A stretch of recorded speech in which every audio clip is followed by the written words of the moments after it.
നമുക്ക് ചുറ്റുമുള്ള ആളുകളിലേക്ക് ഒന്ന് കണ്ണോടിച്ച് നോക്കുക. എത്രയോ ആരോഗ്യമുള്ളവർ, ആരോഗ്യദൃഢരായ യുവാക്കൾ, അവരിൽ പലരും ഇന്ന് രോഗശയ്യയിലാണ്, അവരിൽ പലരും ഇന്ന് രോഗത്തിൻ്റെ കിടക്കയിലാണ്. നമ്മെപ്പോലെ ആരോഗ്യമുള്ളവരായിരുന്നു, കായിക ശക്തിയുള്ളവരായിരുന്നു. പക്ഷേ ഒരു ദിവസം പെട്ടെന്ന് നാം അള്ളാഹുവിൻ്റെ തീരുമാനപ്രകാരം അവർ രോഗിയാവുകയാണ്.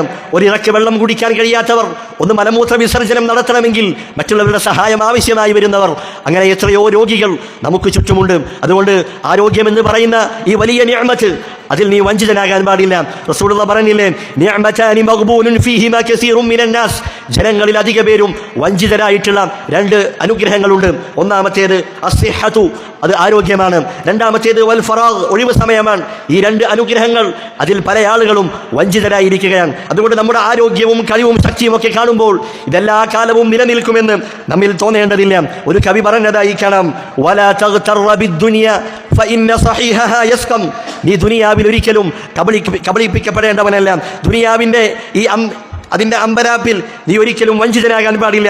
ഫഇന്ന സഹീഹഹാ യസ്കം, ഈ ദുനിയാവിലെ ആരോഗ്യമുള്ളവർ അവരൊക്കെ ഒരു ദിവസം രോഗിയാകുന്നതാണ്, അവർക്ക് രോഗം ബാധിക്കുന്നതാണ്. വഇന്ന ജദീദഹാ യബ്ല, ഈ ദുനിയാവിലെ പുതുമയുള്ള കാര്യങ്ങൾ, അതിലെ പുതിയ വസ്തുക്കൾ, അതെല്ലാം ഒരു ദിവസം നുരുമ്പിപ്പോകുന്നതാണ്, അതിന് പഴമയാകുന്നതാണ്, അത് പഴയതാകുന്നതാണ്.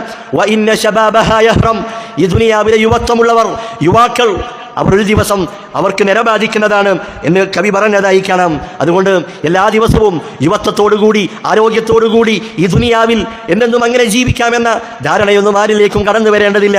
അല്ലെങ്കിൽ അത്തരത്തിലുള്ള രീതിയിൽ നമ്മുടെ പ്രവർത്തനങ്ങൾ മാറിപ്പോകാൻ പാടില്ല.